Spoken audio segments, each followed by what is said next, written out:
Hey, what's up everybody? Retro Gaming Guy here. Today in this video, we're going to unbox, demo, and review the RinGreat T9 Pro mini PC. Now this mini PC has 16 gigabytes of RAM, an Intel 11th generation Celeron N5105 processor, which has 4 cores, 4 threads, and has a 512 gigabyte M2 SSD installed within, running Windows 11. So we're going to unbox this, take a look at its functions, features, ports, all that good stuff, and then we're going to dive into gaming on here so we can give this a full performance test and see exactly what it's capable of. Let's dive into it. All right, guys, here we have our mini PC box. We'll go ahead and open this up. So we do have a manual right here, which I always like to just at least thumb through. So it comes in about 8 or 9 different languages, which is always a good thing. Shows you how to make your different connections on here. Walks through, let's see, how you would mount this to the backside of your monitor. Pretty standard stuff here for mini PCs. So here is the mini PC itself. We're going to set that aside. I want to see what cables come with this. All right, so everything's inside this box right here.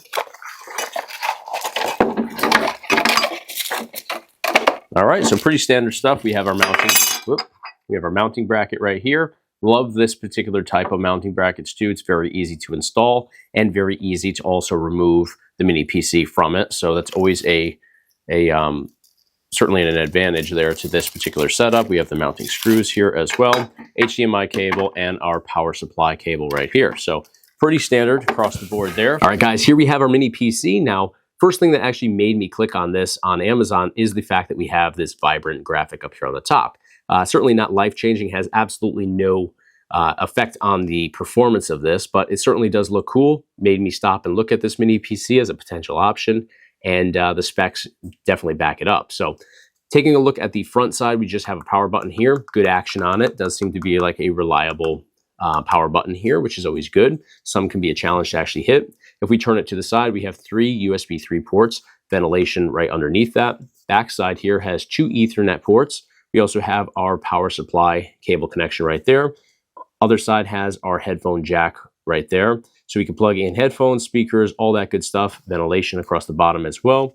We have 3 HDMI ports on this side, which is really cool. You can obviously bring in multiple display connections via these 3 HDMI ports.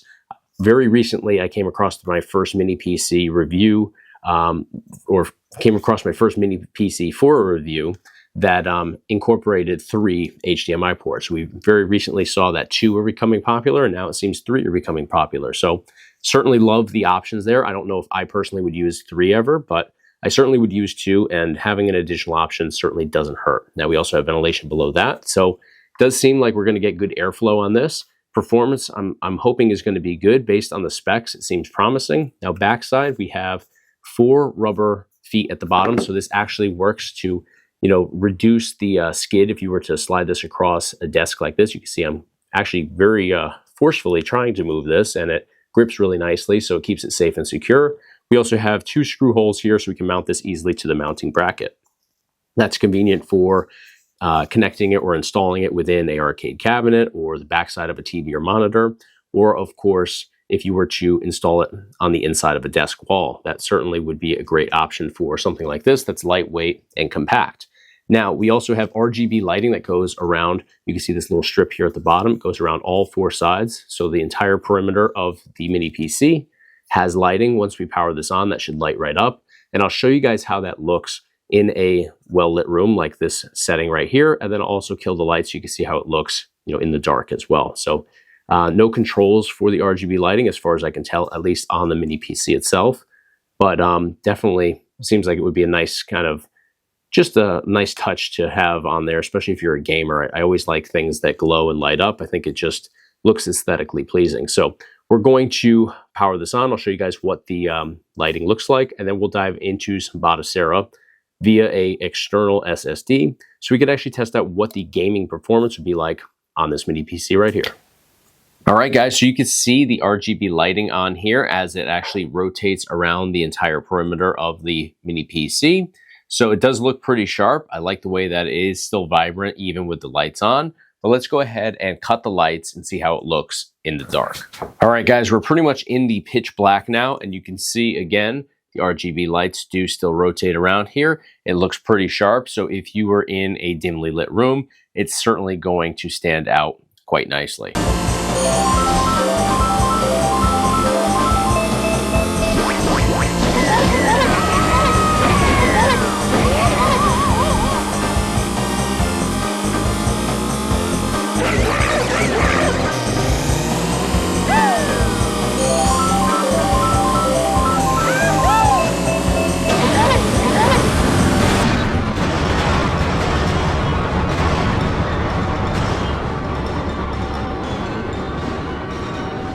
This is where you want to be, out ahead of the pack.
Here's the kick.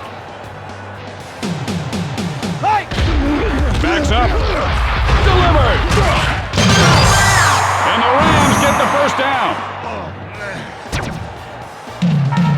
First and 30. Here's the play. 48! Fires downfield. Count it, baby! Touchdown!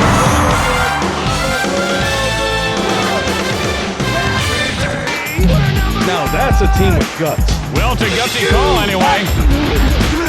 Warner to hold. Round one, fight.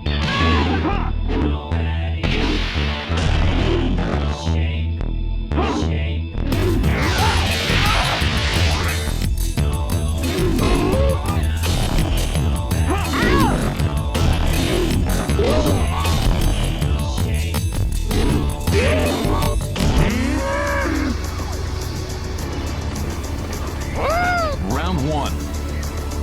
Fight.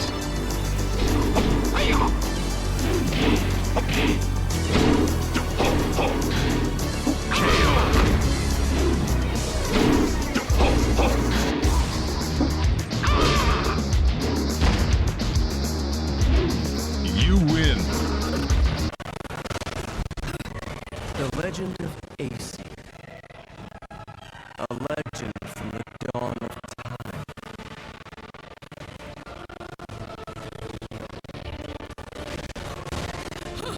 Nobody knows where the world came from.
All right, guys, so we just jumped out of testing this mini PC right here. And I said this before, it's a cool looking mini PC. I like the vibrant colors on top. I like the RGB lighting that rotates around the base. And I even like the layout and design. I like the port options on here. Everything looks like a home run until you actually turn it on and start gaming on it. Everything completely flatlined for the most part here, where it mattered anyways. I jumped into some classic arcade games. I jumped into some Saturn games. And I actually jumped into some games, you know, that I didn't show you guys in the demo here that I didn't think were really important. NES, Super Nintendo, all that stuff ran perfectly fine, as you would expect it to, you know, in this case. But all the stuff that, you know, starts to become a little bit more demanding after N64 and Saturn, we started to see some significant issues and inconsistencies with the performance. So GameCube was good. I jumped into a handful of GameCube games, didn't have any issues there. That's not the most demanding one by any means, but we jumped into PS2, and PS2 was very strange. We jumped into Tekken Tag.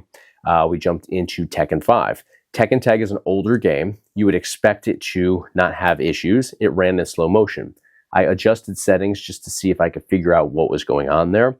And no matter what I did, I could not get that game running properly. And again, that's an older title than Tekken 5, which Tekken 5 ran pretty much perfect. I won't say it was perfect, but it ran very well. Certainly no lags or delays, screen tearing, nothing of the sort. So very strange that an older title had issues with the same settings and emulator and all that stuff. Then we jumped into Xbox. Xbox was a mess. It was slow motion across the board there. Some titles I couldn't even get to load in. So definitely not capable of anything in Xbox. And in PS2, I also jumped into the Star Wars racer game as well. And that performed perfectly fine. So it's just very hit or miss with PS2. Xbox, like I said, no luck whatsoever with original Xbox, just really poor performance there. Jumped into Wii U, and very much like PlayStation 2, some titles work very well. We saw Mario Tennis Ultra Smash, that it worked pretty well. We jumped into some other titles, and absolutely a disaster. Screen tearing, lags, delays, audio issues, just everything about it was horrendous. So very inconsistent in Wii U as well. We jumped into Nintendo Switch now. Nintendo Switch is another strange one. So I didn't record the initial load into the game, and it was very laggy, even screen tearing at some points while the actual title loaded in. But as the race started, you saw that there were lags and delays, and it seemed to get better as the race progressed, which is very strange. Typically, in my experience, it goes the opposite way. It'll start off good, and then as you progress into the game, you run into more and more issues. So it was weird that it was the exact opposite here. As I progressed through the game and I did the complete race, it seemed to get better. By lap 2 and 3, it was running not perfect, but much better than it started out. It still felt a little bit laggy, a little bit slow at times, but much better than it started. So very strange behavior here with this mini PC, very different than what I'm used to. When I do encounter issues, they're just not at all what we saw here. So I definitely wouldn't recommend this mini PC, and I'm not usually a big fan of the Celeron products in terms of processors. I've had, you know, shortcomings with performance on them before, but never to the extent of this exact one right here. It's just very strange that certain collections work, certain games within collections work, just all over the place again. So I would definitely say pass on this mini PC right here. You know, despite the fact that it looks really cool, I think that they're overcompensating, and I think they're using that as a way to kind of market to people, because this definitely jumps off a page when compared to other mini PCs that aren't as flashy. So let me know what you guys thought of the performance here. Let me know what you guys thought of the layout and design of this mini PC. To me, it seems like a missed opportunity because it looked so good and just totally fell on its face here. So I wouldn't recommend it in the end. I just don't think that it's a good value. If it was priced at like $100, I would say, okay, $100, you can get into, you know, your more retro side of things and just focus on those games. But at $148, there's tons of other options out there around the same price point that are going to get you a much more consistent performance out of it.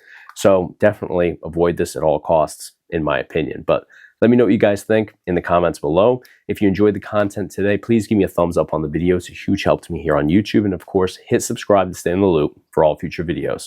Thanks for watching. See you in the next video.